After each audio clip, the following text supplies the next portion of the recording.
あまり、ない。adds the meaning of not much or not very. With the negative, it shows the degree of something is not very great.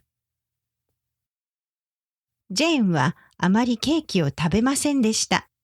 Jane didn't eat much cake. ジェーンはあまりケーキを食べませんでした。